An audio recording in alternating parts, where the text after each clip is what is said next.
Iroko Première.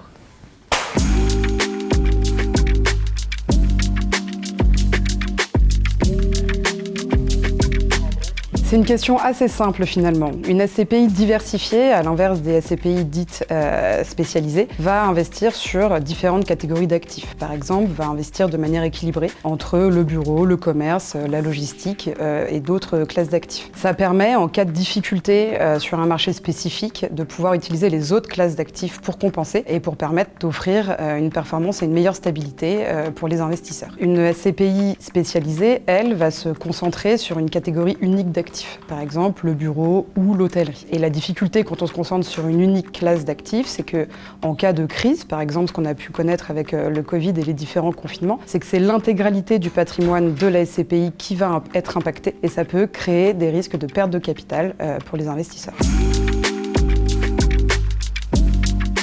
Le raisonnement que nous venons d'avoir sur la diversification en termes d'actifs marche aussi pour la diversification géographique. Ainsi, Hirokozen investit à la fois en France et en zone euro. Plusieurs avantages à cela. Le premier avantage, c'est s'ouvrir à un marché de 450 millions d'habitants en zone européenne, soit autant de consommateurs de mètres carrés potentiels. Le deuxième avantage, c'est diversifier son risque sur plusieurs économies dont les fondamentaux peuvent varier d'un pays à un autre. Par exemple, une économie basée sur les services et une économie basée sur l'industrie, comme en Allemagne. Et le troisième avantage, c'est souvent plus avantageux fiscalement pour les associés personnes physiques d'être investis dans une SCPI européenne plutôt que 100% française.